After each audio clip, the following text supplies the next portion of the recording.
сайн байцгаана уу заяа байна. Энэ өдрийн минь Түжээ залуус нэвтрүүлгийн маань дараагийн дугаар эхлэх гэж байна. Яг одоо бид дараагийнхаа зочинтой уулзахад бэлэн болоод. За сайн байна уу та? Энэ өдрийн минь хичээл юм сайн уу? Хичээл сайн. За. Active citizen гэж байдаг шиг тийм идэвхтэй иргэдүүлэр нь байж чадж байгаа. Зарим залуучууд нь тэр боломжуудыг нь ашиглаж чадах ч байна, ашиглаж чадахгүй хүмүүс ч байна. Үнэхээр тэр баарцгийн газрууд байгаад байна уу, PC тоглоомын газрууд байгаад байна уу? Ирээдүйд тохирогч нь мэдээж юм байх байх тэр мөн адил залуучууд байна. Гаднах үзмж рүүгээ хитрхи ингээд Магадгүй дараа нь чамд шинэ боломж гарч ирнэ. Гэхдээ өмнө нь гарч ирсэн шиг боломж дахиад хийж гарч ирнэ. Баяртай.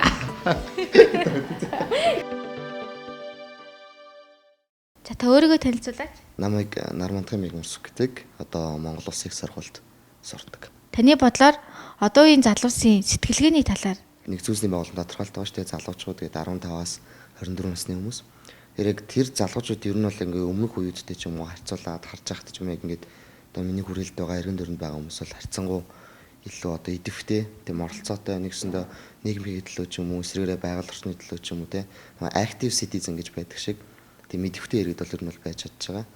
Ямар нэгэн зүйлээс нөгөө хүн өөрөө өмнө нь хараат байсан бол эсрэгээрээ одоо яг өнөөгийн бидний үеийн залуучууд бол аливаа зүйлээс хараат бос чөлөөтэй сэтгэж те яг өөрсдийн хүссэн зүйлээ хийдэг, хүссэн мэрхлээ сонгодог, хүссэн тал руугаа ажилдаг, хүссэн зүйлийг төлөө тэмүүлж чаддаг. Ер нь бол яг тийм залуучууд яг миний эргэн тойронд бол байгаа. Тэгэхээр яг хуу бид нэр өөрсдөө нэг өнөөдөр ямар нэгэн байдлаар үзэл бодлоо илэрхийлээд чаддгүй юм бол аль эсвэл өнөөдөр ингээд нийгэмдээ хувь нэмрээ үзүүлж чадахгүй бол ирээдүйд тохирогч нь мэдээж юм байх байх тэр мөн адил залуучууд байна. Тийм болохоор яг ирээдүйхөө төлөө дуурч чаддаг, ер нь ирээдүйхөө төлөө оролцож чаддаг л залуучуудыг байгаа юм болов уу? Миний үеийн залуучууд бол гэж ер нь л хөвдөө хараад байгаа. За таны бодлоор дадал зуршил гэж юу вэ? Танд дадал зуршил байгаа юу? Ер нь яг өөртөө хөвшүүлсэн дадал зуршлын хүлээг нэг тийм сүртэй бол байхгүй. Гэхдээ яг ер нь бол байнгын хийдэг зүйл маань гэдэг юм бол өглөө болгон ямар нэгэн байдлаар мэдээ уншдаг. За яа тийм монгол хэл төр ч юм уу те эсвэл гадны сайтын ч юм уу мэдээнүүдийг бол уншдаг. Тэгээ яг хуу уншихтаа мэдээж ямар нэгэн тийм тэр инглисэн шар мэдээг бол уншдаг. Юу гэхээр одоо юу гэдэг нь те магадгүй Америк нэгдсэн улс ч юм эсвэл бусад улсууд эсвэл Монгол улсын газраас ямар бодлого яаж хэрэгжүүлэх гэж байна те. За нөгөө залуухан гэдэг талаараа бид нар ямар нэгэн байдлаар мэдээлэлээс бол хоцорч болохгүй. Тэгээд мэдээж яг хуу сошиал ашиглаж байгаа чинь ер нь сошиал дээр байгаа мэдээлэлүүд мөн бас үнэн бодиттой байдгүй гэвэл бас жаахан хөрөөсгөл болохоор яг ер нь бол мэдээллийн сайтуудаас мэдээг бол өглөө болгон тасралтгүй цагаалтгүй авахыг бол хичээдэг. Номыг бол ямар завгүй байсан ч уншдаг. Өөрөө ер нь бол нэлээд магаасаа л унших дуртай байсан. Ер нь бол ингээд ажиллаж байхад бидний хамгийн их цагаа урддаг юм маань өөрөө юу байдаг вэ гэдэг тэр ингээд анзаарагддаг мөртлөө сошиал медиа дээр айгүйх цагаа урддаг. Миний хамгийн буруу дадал зуршил нь өөрөө юу гэсэн бэ гэхээр яг нэгсэнд бол ажлыг хойшин тавиад эхлээд өөрийнхөө нөгөө нэг одоо тэр амар тайван байх зугаацсан гэл тэр юм хөөдөг байсан. Яг эсрэгээр нь бол нэг байрын сольж чадсанараа бол ажлын бүтээмж нэмэгдсэн, давхар нөгөө нэг өөртөө зарцуулах цагийн ч гэсэн ер нь бол нэмэгдсэн. Бусд хүмүүсийн үзлээр ч юм уу оролцоо нь маш муу байна, оюутан залуучууд итгэхгүй байна, санаачлахгүй байна гэд үзвэл яг тэрийг хэрхэн нэмэгдүүлж өгөх боломжтой юм болоо? Яг оролцдог нэг хэсэг бүлэг байгаад байдаг. Багтлаад аваад зөвхөн 10,000 залуу хүн байлаа гэж бодоход нэг 1500-аас 2000 орчмол яг ингээл ерөөсөө 2000 хүн оролцоод байдаг. Нэг одоо нэгсэндээ яг юу гэдэг нь нэгнийгээ таньдаг, бүгд нэгнийгээ царайг мэддэг болсон. Бүгд нэгнийгээ янз бүрийн төсөлбөрөөр хамт ажиллаад үдцсэн хүмүүс байгаад байдаг. Үлдсэн яг тэр 8000 нөхдүүд бас хаагуур явчихин тий. Үнэхээр тэр баарцгийн газрууд байгаад байна уу, PC тоглоомын газрууд байгаад байна уу гэдэг нь айгуу жахаа эргэлзээтэй болоод тэгшүүл үнэхээр зүгээр хичээлээ хийгээл өдөр шөнө номын сан гэрээрээ яваад байна уу гэдэг асуудал ч хүмүүс яригдаж эхэлсэн. Тэр яг нэг залуучуудын тэгш оролцоо гэдэг айгуу чухал. Тэр зөвхөн нэг хэсэг бүлэг нь ингээд яг оролцож байна. Мэдээж тэр хүмүүс оролцоотой байгаа нь сайн хэрэг. Гэхдээ бас тэр оролцохгүй байгаа хүмүүсээ ингээд төлхөө оролцуулж хамтдаа нэгтгэжтэй хамтдаа зүтгэх нь илүү одоо нэгсэндээ 2000 хүн зүтгэснээс илүү 10,000 хүн хамтдаа зүтсэн хамаагүй л үр дүнтэй шүү дээ. Ямар ч асуудал дээр. Тэгэхээр яг нэг бусад яг тэр оролцохгүй байгаа хэсэг бүлэг хүмүүсийг бол оролцуулах тал дээр ямар нэгэн бодлого болон бусад асуудлуудыг бол хэрэгжүүлэх нь хэрэгтэй л гэж хэлээд би хувийн зүгээс бол хардаг. Active citizen гэж байдаг шиг тийм идэвхтэй иргэдүүлэр нь бол байж чадж байгаа. Зарим залуучууд нь тэр боломжуудыг нь ашиглаж чадах ч байна, ашиглаж чадахгүй хүмүүс ч байна. Үнэхээр тэр баарцгийн газрууд байгаад байна уу, PC тоглоомын газрууд байгаад байна уу, ирээдүйд тохирогч нь мэдээж юм байх байх тэр мөн адил залуучууд байна. Гаднах үзмж рүүгээ хитрхи ингээд магадгүй дараа нь чамд шинэ боломж гарч ирнэ. Гэхдээ өмнө нь гарч ирсэн шиг боломж дахиад хийж гарч ирнэ. Баяртай.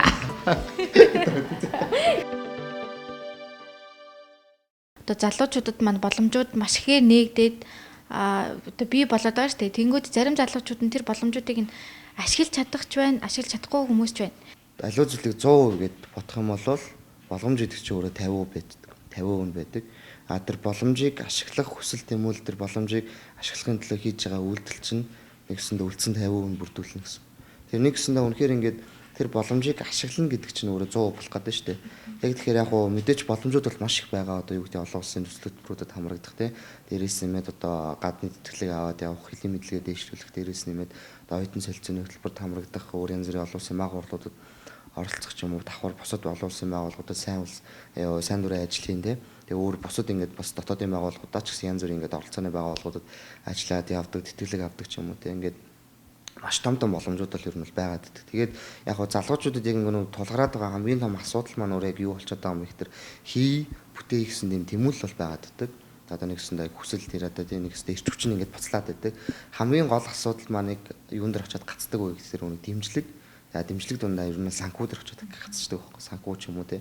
Бусад ер нь бол мөнгөний асуудал ч хэцүү шүү дээ. Боломж гэдэг зүйл чинь нөгөө үрд байгаад байдаг зүйл биш те. Одоо ингээд байнгын байгаад байдаг зүйл биш. Тухайн нөхцөл орчиндөө гарч ирээд тэр үедээ ашиглаж чадахгүй л алдагддаг. Яг хөө магадгүй дараа нь чамд шинэ боломж гарч ирнэ. Гэхдээ өмнө нь гарч ирсэн шиг боломж ахаад хийж гарч ирэхгүй. Нөгөө оюутан гэдэг чинь болох тэр бас нөгөө нэг бүр сурагч байх насыг бодох юм бол арай бас нэг хэрэгчлөөтэй те. Бас яг нөгөө нэг гэр бүлээсээ ээж аваасаа ч юм уу бас арай нэг тийм бүрэн гүйцэд хараат бол биш. Яг тийм нөхцөл байдал байгаа шүү дээ. Яг тэр нөхцөл байдалтай гараад бид нараас бүтэн цагийн ажилтай биш хичнээн хичээл ном байгаа ч гэсэн хажуугаар нь хангалттай цаг гарч ирдэг тий. Тэр цагийг ашиглаад сайн дурын ажил гэдэг зүйлийг маш сайн хийх хэрэгтэй тий. Сайн дурын ажил чинь өөрөө яг хөө ингээд ямар нэгэн байдлаар яг материалын байдлаараа наалдах зүйл байхгүй ч гэсэн яг ингээд одоо хөгжиж яг тэр хувийн хөгжил гэдэг талаасаа ч юм уу альсвал нэтворкинг тий бусад илүү олон хүнтэй танилцна гэдэг талаасаа ч юм уу маш их зүйлийг яг тухайн хүнд өгдөг. Тэгвэл хамгийн чухал зүйл маань бол өөрөө хичээл хүн ер нь бол хичээлэл хийх хэрэгтэй. Яагаад гэвэл бид нар чинь өнөөдөр ямар нэгэн байдлаар ихэнх хүмүүс л мөнгө төлөө сурж байгаа тийм. Мөнгө төлөө сурж байгаа юм бид нар чанартай боловсрол эзэмших хэрэгтэй. Чанартай боловсрол эзэмшиж чадсан залуус яах вэ гэхээр тодорхой хэмжээний салбартаа өөрийнхөө хөв нэмрийг оруулна. Тэгэд ингээд би нэг айгүйх олон ихтгэлийн нэмцэнд орж явдаг. Тэгээ залуучууд айгүйх ярьдаг баг ингээд. Би Монгол улс яавал хөгжих юм болоо гэж бодоод олсонгүйгээд тэгээ бүр бодоод олсонгүйгээд яг үндэ яах хэрэгтэй гэхээр илүү зөвхөн тиймэрхүү бодоод сууж исэн дөрвөл хичээл хийсэн дэр ихгүй. Тэгэх юм бол өгч гээд байгаа байхгүй яагаад гэхээр илүү хичээлээ хийгээд бид нар чанартай боловсрол эзэмшиж чадах юм бол тодорхой салбартаа манлайлагчтай болно. Салбартаа манлайлагч гэдэг чинь улстай хувь нэмэр оруулж байгаа нэг юм шиг. Улсын үйлчлэлийг заавал нэг амар том газар албан тушаал местэн дээр очиод тий том байшин барилга бариад гаднаас зээл аваад зам тавина гэж бол харж болохгүй бах. Юу гэхээр яг тийм магадгүй та өнөөдөр тодорхой хэмжээнд яг тэр нэг ажилтай байна гэдэг чинь ажилгүйдлийн төвшинг нь бууруулна. Та ядуурлын хувийг нь багч гэсэн бууруулна. Тодорхой хэмжээнд татвар төлж байгаа гэсэн үг. Татвар төлнө гэдэг чинь улсын төсвийг бүрдүүлнэ, нийгмийн халамжиндаа өгнө. Дээрээс нэмээд ямар нэгэн байдлаар ажил хийнэ гэдэг чинь та ингээд тодорхой хэмжээ тийм нэмүү үрдэгтэй шингээсэндээ бараа бүтээгдэхүүн үйлдвэрлэдэг маа гэхэд таны тэр хөдөлмөр чинь тодорхой хэмжээнд ингээд тийм баялаг бүтээгээд байгаа байхгүй. Тэгээ баялаг бүтээж байна гэдэг чинь л яг тэр улсынхаа хөгжилдөө оруулж байгаа хувь нэмэр. Тийм болохоор бид нэр зөвхөн ингээд заавал удирдахч болон улс төрч болно гэхээс илүүтэйгээр сайн боловсруучл болох хэрэгтэй л гэж юу нь бол өвдө хардаг. Хитрхи нөгөө мөнгө гадах үзэмжийг ингээд барьцаан гаднах үзэмж рүүгээ хитрхи ингээд түлхүүлдэг болчихсон.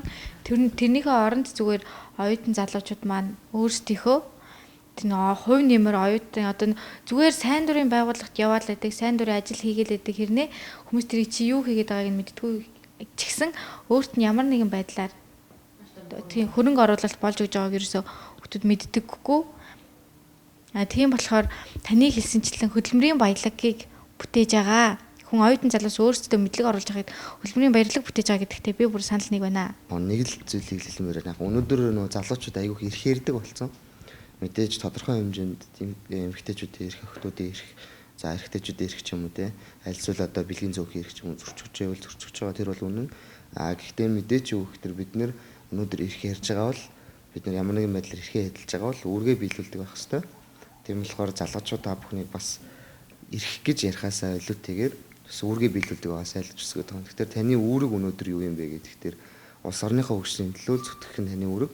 Гэхдээ тэр хөгжлийг зүтгэнэ гэдэг нь болохоор заавал том зүйл бол бодох бол биш. Мэдээ жижигхэн зүйлээс бүх зүйл эхэлдэг болохоор тэр жижиг зүйлийг хийгээд тэгээд магадгүй тэр жижиг зүйл чи эзэн нэг өдөр том зүйл болж магадгүй. Тэгэхээр яг хуу ирэх ярихаасаа илүүтэйгээр үүргээ биелүүлдэг, хариуцлагатай тим иргэн байгаасай, хариуцлагатай Монгол улсын иргэн байгаасай л гэж ер нь бол хүсэж байна. Active citizen гэж байдаг шиг тийм мэдвэхтэй иргэд бол ер нь бол байж чадж байгаа. Зарим залуучууд нь тэр боломжуудыг нь ашиглаж чадах ч байна, ашиглаж чадахгүй хүмүүс ч байна. Үнэхээр тэр баар цагны газрууд байгаад байна уу, PC тоглоомын газрууд байгаад байна уу, ирээдүйд тохирогч нь мэдээж юм байх байх тэр мэдэл залуучууд байна. Гаднах үзэмж рүүгээ хитрхи ингээд Магадгүй дараа нь чамд шинэ боломж гарч ирнэ. Гэхдээ өмнө нь гарч ирсэн шиг боломж дахиад хийж гарч ирэх. бид эрэх цагийн түүчээ. Баяртай. Баяа.